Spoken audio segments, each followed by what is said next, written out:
Scooby-Doo Haunted Hollywood has the gang go to Bricken Studios, and Monsters of Boris Karnak haunts the studio. In the positives for this film, the Hollywood song montage near the end, in the middle of the movie, near the end of the movie, was fun and a nice kind of intermission in the movie. That's it. On to the mixed. The opening song near the beginning of the movie is okay to have in it, but it just seemed pretty bland, and it was too short. That's it for mixed. So on to the negatives. The Lego animation looks really boring and lifeless. It almost looks like the beginning production of a normal normal animation in something like Kiss Rock and Roll Mystery.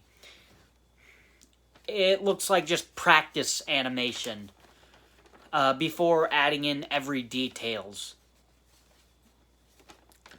This is okay. So this is just my opinion, but this is the first movie to have Kate McCucci to play Velma. And, like I said, my own opinion, I don't really like her as Velma in Scooby-Doo movies, but I will say this, I do like her portrayal of Velma in the Be Cool Scooby-Doo show. I like that show, and I think it's really funny, and I like the version of Velma in that. But even in this movie, although I don't like this version of Velma, I don't think she's too bad in this movie.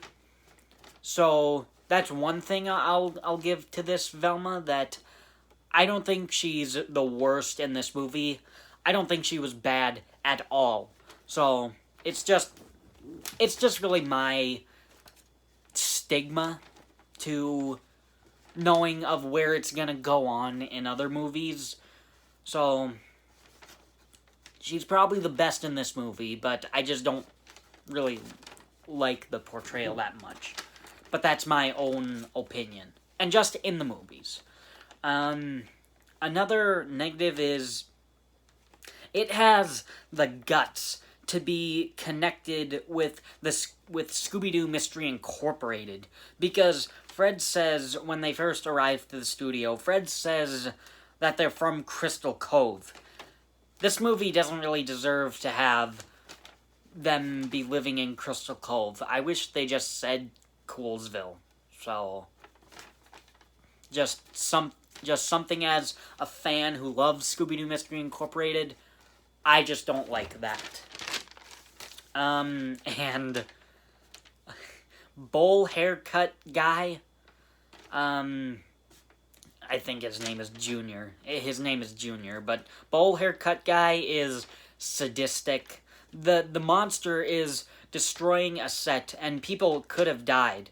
And bowl haircut guy is laughing just because he didn't like the show, and he wanted it to be monsters and whatnot. I'm saying bowl haircut guy, but I know his name is Junior, but I don't really remember any other characters' names aside from the gang and Junior. But as I was watching this movie, I could not remember his name, so all I had to say was bowl haircut guy. But his name is Junior, so yeah. And another positive, oh my god, no, not positive. Negative, is I hate Daphne in this movie. The character Daphne. She's just a Lego Looney Tunes character. She falls, stumbles, she tries everything to be in the movie and in the shots, and it's just annoying to watch. I don't really think she contributes anything to the mystery, aside from maybe at the end as portraying the actress for the movie and scaring the monster off the roof onto a cushion. That's it. And the last negative is, I guessed the two monsters by the end. Although it was right before they unmasked them, I still guessed it. So, whatever. So, in the end, this movie is really boring. It has nothing new to offer for Scooby-Doo. And it just seems like... And I think it just cashes in on the popularity of Lego Ninjago. Because that was pretty big around this time. Around 2016, 2017. Sometime around there. In the 2010s. And Scooby-Doo Haunted Hollywood is one of the worst Scooby-Doo movies ever. And, you know, like I said in my Kiss Rock and Roll mystery review, that was the last great Scooby-Doo movie. The last Scooby-Doo movie that I genuinely loved. Anything else after that is just boring, mediocre, to bad.